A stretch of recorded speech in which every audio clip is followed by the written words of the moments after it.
দেশব্যাপী সংখ্যাগরিষ্ঠ কৃষক জনগোষ্ঠীটি সুসংগঠিত করিবার লক্ষ্যে 3 মাসব্যাপী ইউনিয়ন পর্যায়ে বাংলাদেশ জাতীয়তাবাদী কৃষক দল কেন্দ্রীয় কর্মসূচির অংশ হিসেবে আনোয়ারা উপজেলার বার্সাতন্দাজি প্রান্তিক কৃষক হলরে কৃষক সমাবেশ অনুষ্ঠিত হয়। জানুয়ারি 3 তারিখ শুক্রবার বিকাল উপজেলার খালিবার স্কুল প্রাঙ্গণে বার্সাত ইউনিয়ন জাতীয়তাবাদী কৃষক দলের উদ্যোগে উৎসাহ উদ্দীপনার মধ্য দিয়ে কৃষক সমাবেশ অনুষ্ঠিত হয়। সমাবেশত বক্তা হল শহীদ প্রেসিডেন্ট জিয়াউর রহমানের কৃষি বিপ্লবের ধারণ করি কৃষি এবং কৃষকলের ঐতিহ্য ফিরিয়ে আনিবেল্লাই তারেক রহমানের নেতৃত্বে সংখ্যাগরিষ্ঠ কৃষক জনগোষ্ঠীটি সুসংগঠিত করি আগামী নির্বাচনত বিএনপির ক্ষমতা আনিবের লাই হাজ গরিবেল্লাই আহ্বান জানাই ব্যাকুনের প্রতি। আর্থিক সাপোর্টটা আমাদের সরকার আপনাদেরকে দেওয়ার জন্য বীমা। সমাবেশত আনোয়ারা উপজেলা কৃষক দলের যুগ্ম আহ্বায়ক মোহাম্মদ রাসেলের সভাপতিত্বে প্রধান অতিথি আছেন চট্টগ্রাম দক্ষিণ জেলা কৃষক দলের আহ্বায়ক মহসিন চৌধুরী রানা। প্রধান বক্তা আছেন আনোয়ারা উপজেলা কৃষক দলের আহ্বায়ক সালাউদ্দিন সুমন। আনোয়ারা উপজেলা কৃষক দলের সদস্য মোহাম্মদ রাশেদের সঞ্চালনায় উপস্থিত আছি উপজেলা কৃষক দলের সদস্য সচিব নাজিমউদ্দিন খান, যুগ্ম আহ্বায়ক আনোয়ার হোসেন, মোহাম্মদ জাহাঙ্গীর, সিনিয়র সদস্য শাহরিয়ার হোসেন, মাহবুবুর রহমান বাবু, মোহাম্মদ মহিউদ্দিন, মোহাম্মদ মুফাসেল, মোহাম্মদ জাহাঙ্গীর, মোহাম্মদ জালাল, ওসমান, জালাল, সোহেল, ফারুক, জাহিদ সহ আরো বহুত কেউ।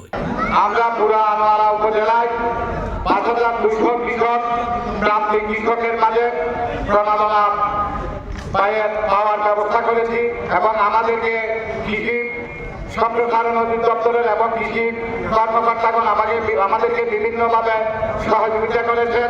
তার ধারাবাহিকতায় আগামীতে যদি বিএনপি সরকার গঠন করে এবং দেশ নায়ক জনাব তারেক রহমানের নির্দেশনায় এবং উনি কৃষকদের জন্য ভাগ্য উন্নয়নের জন্য উনি খুবই জোরালোভাবে পদক্ষেপ গ্রহণ করেছেন। আর আমার ব্যাপকভাবে কৃষক এবং কৃষির উন্নয়নের ভূমিকা রেখে ইনশাআল্লাহ। তাই আজকে 3 মাসব্যাপী ইউনিয়ন পর্যায়ে আমরা কৃষক সমাবেশ করি। আমরা চট্টগ্রাম দক্ষিণ জেলার অন্তর্গত আনোয়ারা উপজেলার 12টি ইউনিয়ন আমরা আজকে ব্যাপকভাবে কৃষি সমাবেশ অনুষ্ঠিত করছি। এটা আমরা বিএনপি বক্তব্য প্রকাশ করছি, সাথে সাথে অনার বক্তব্য আমরা বক্তব্য নিয়ে লিপিবদ্ধ করি। আগামীতে বিএনপি সরকার ক্ষমতা চাইলে আর ইনশাআল্লাহ ব্যবস্থা করছিলাম।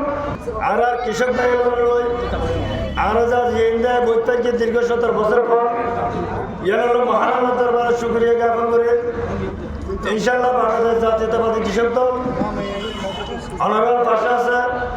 আর প্রিয় নেতা জনাব তারেক রহমান সাহেব কৃষি বান্ধব যে একখান উদ্যোগ লই ইনশাআল্লাহ আগামীতে যদি বিএনপি ক্ষমতা থাকি আর